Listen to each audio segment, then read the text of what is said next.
there, my fellow wedding florist friends, and welcome to the Wedding Florist Social Podcast. This is the podcast for wedding florists to learn all about acing their online presence.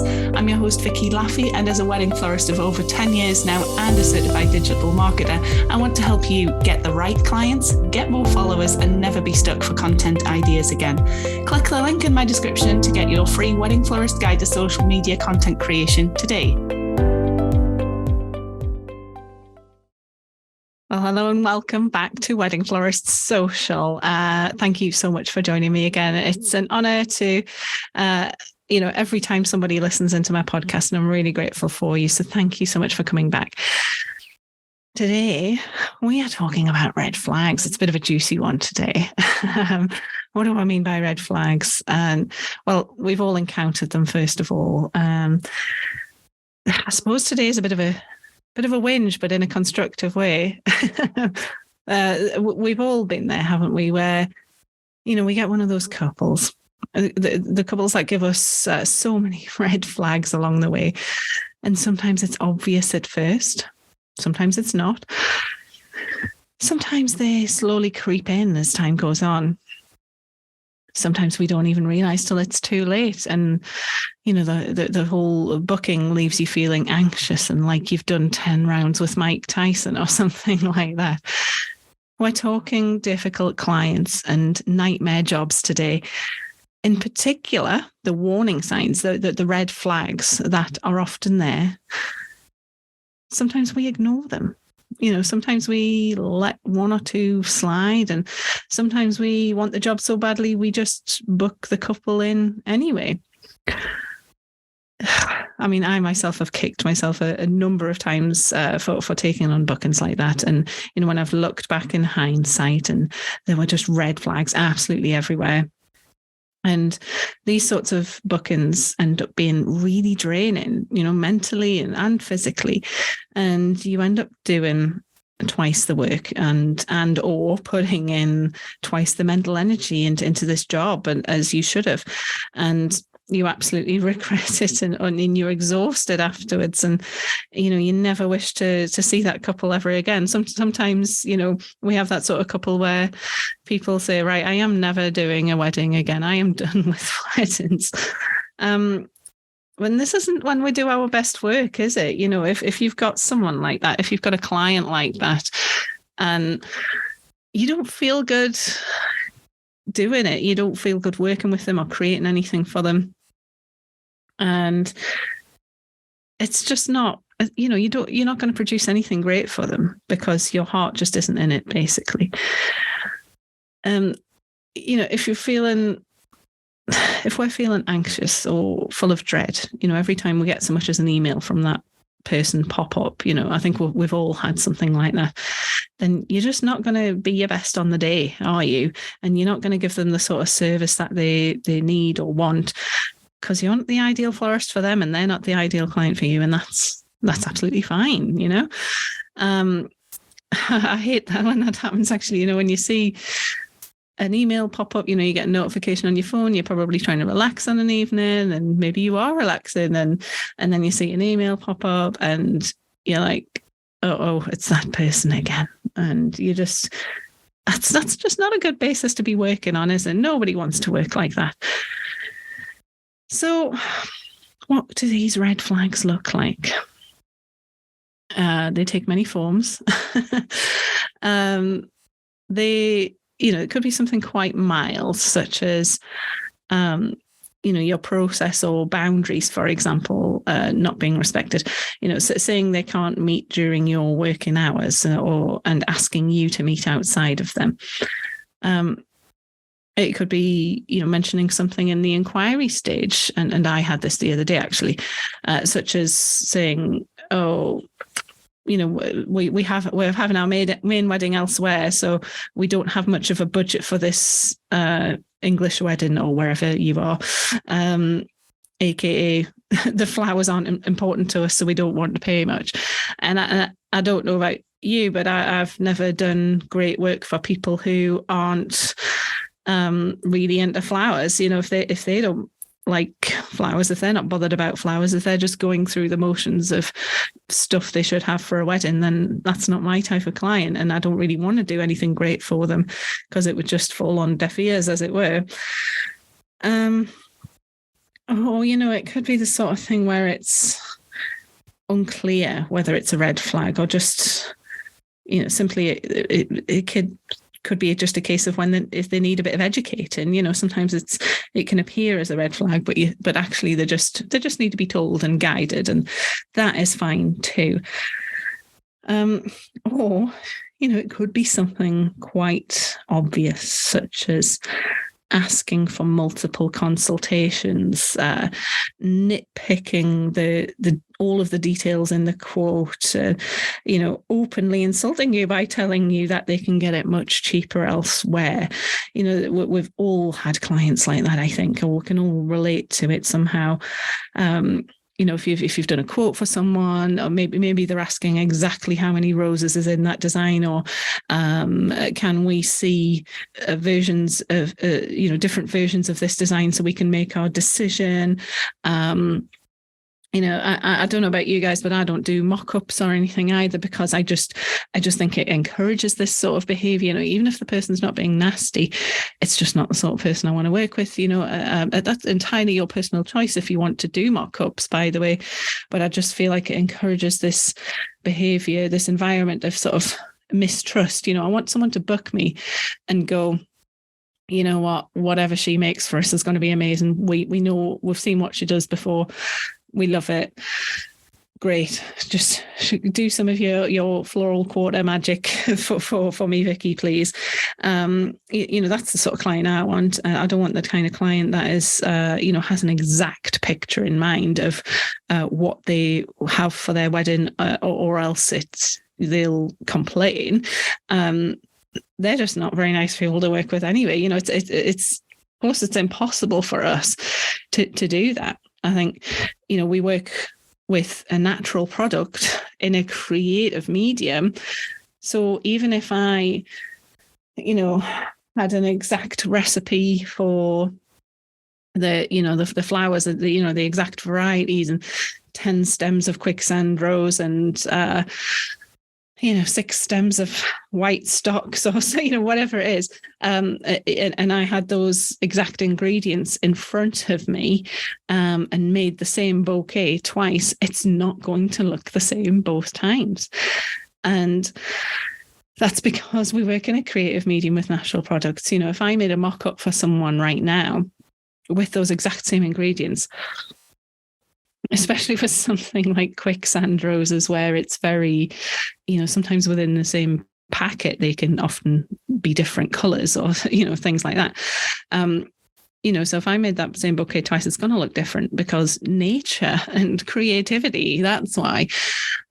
So I think, I want someone to book me on the basis of trust. And honestly, that creates a much better atmosphere for people to work together on, because you've got to get on well with them and enjoy working with them, and vice versa. They've got to enjoy their wedding planning process. I don't know about you, but I certainly don't want people thinking, after the wedding day, oh gosh, yeah, Vicky, you've created something great, but it was a nightmare to work with. She could never get in touch with me, or anything like that, or I was really worried about what would turn up on the day or something. I don't want people thinking that. I want people thinking, oh, it was a dream to work with her. She was there for any questions. I had full confidence that she would make something, beautiful for the day. Like whatever she was going to bring on the day, it was going to be beautiful. And, I want people to look forward to that. I don't want people trying to micromanage me and nitpick at every detail. And I just don't think you can charge enough for that, in my opinion. If someone wants that kind of service, that's fine. They can go find that sort of florist who will, bow to their every demand and create a million mock-ups for them and, specify exact varieties of rose and all of that sort of thing. There's a florist out there for them. They can go find that person. That person isn't me. And for a lot of people, it's not. That's not you either. I don't think you can charge enough for someone like that, and it's so stressful. Let's say you do bow to their every demand and specify this exact rose that they've seen on Pinterest, for example. Then it gets to the time of the wedding and those roses aren't available, for example. I'm using the example of roses, but it could be any flower. Maybe that variety isn't available, or maybe they are available, but they are 3 times the price that they normally are, and you are caught short. You have to eat that. You can't charge them extra at that point. You have to eat that. Or maybe that it comes to the end of the season earlier than expected, and they are just really kind of rubbish quality. That can often happen at the very beginning or end of a season, because we are getting the dregs of the crop, I suppose, and or maybe things have been kept in fridges over in Holland for a while because they're sort of just rolling out the last of the stock, and it's just, it doesn't make any sense to specify things like that way, even to discuss them, because this, it just gets their hopes up for their bouquet looking exactly like that Pinterest picture. They're thinking, oh yes, okay, quicksand roses, that must be those nice blush roses, sandy, nudie coloured roses in the picture. Or maybe they've seen a picture on Pinterest where a quicksand rose is more of a blush colour, and nature is it just doesn't work like that.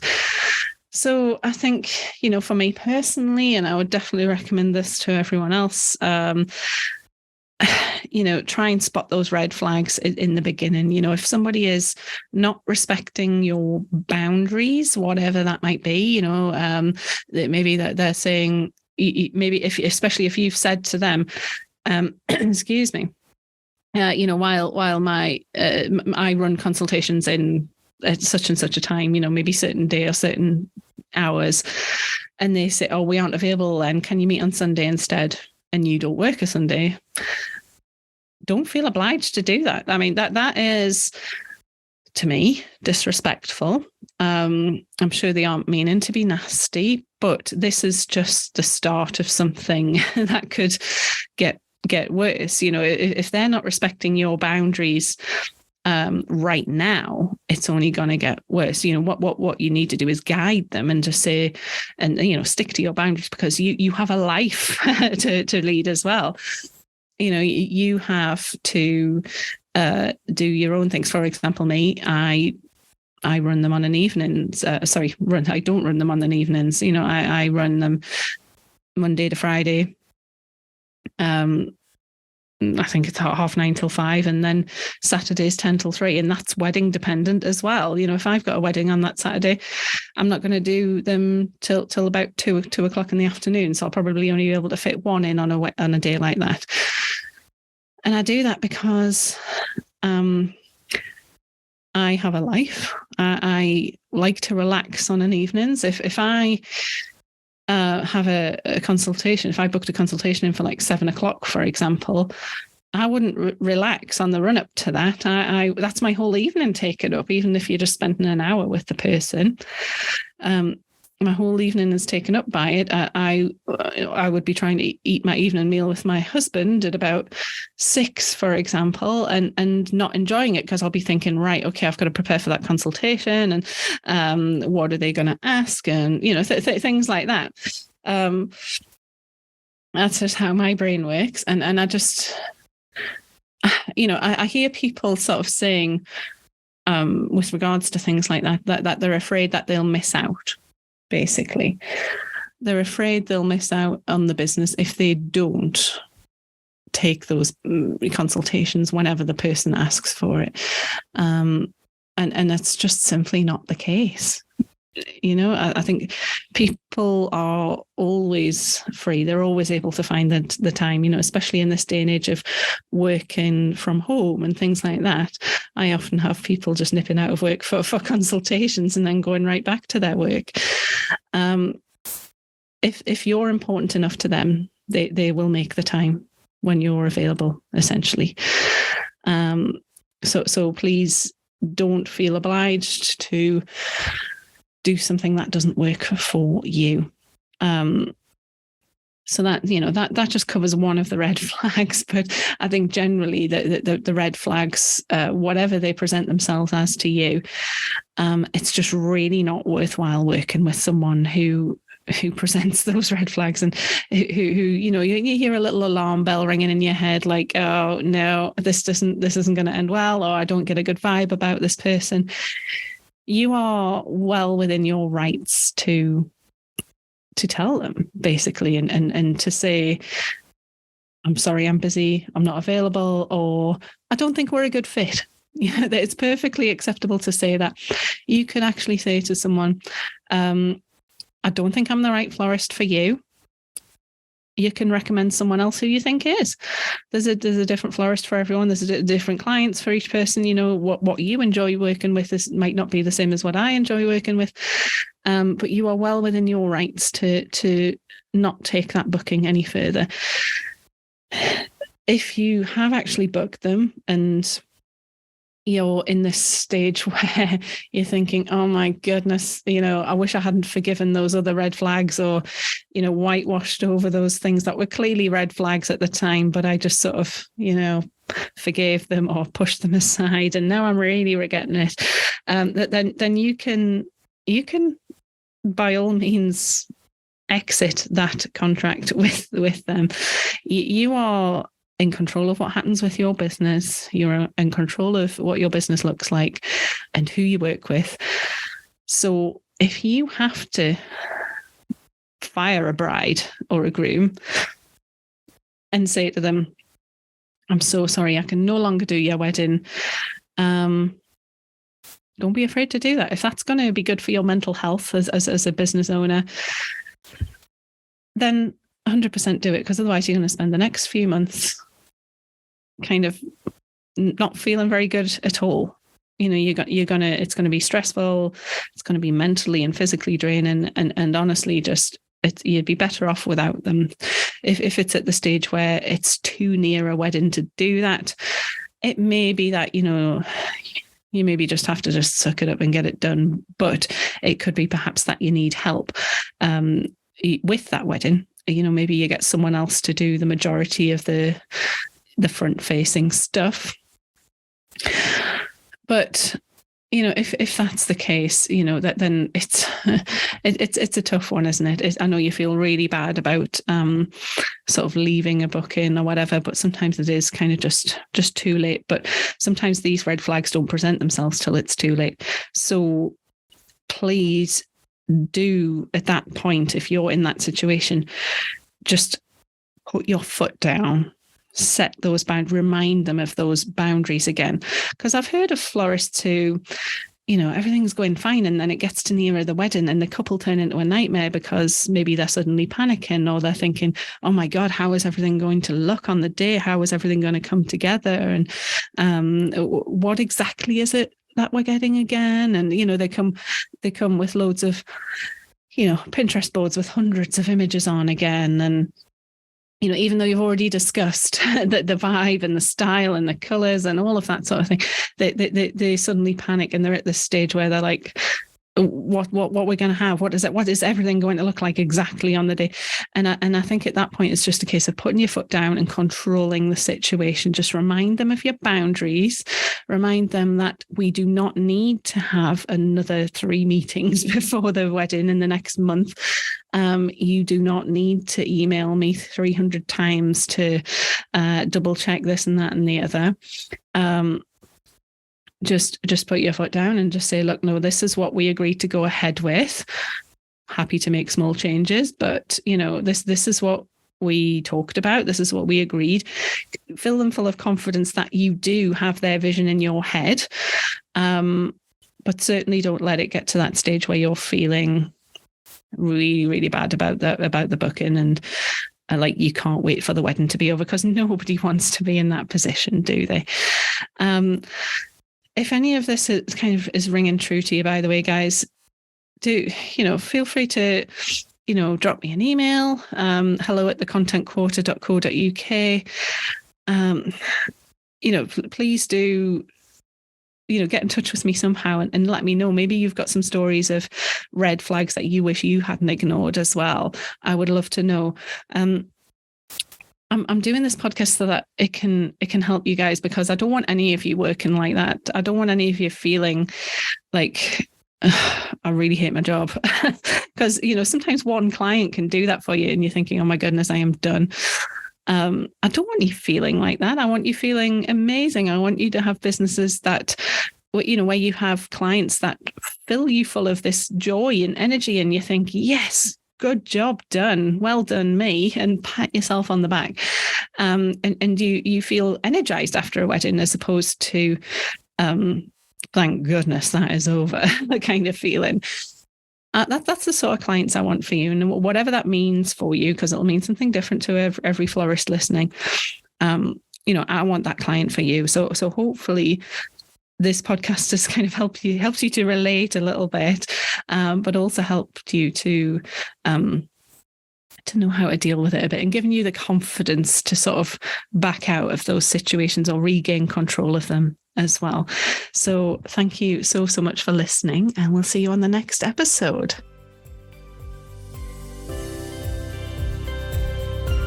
Well, thanks so much for listening all the way to the end of Wedding Florist Social. Remember to hit subscribe so that you don't miss out on any future episodes.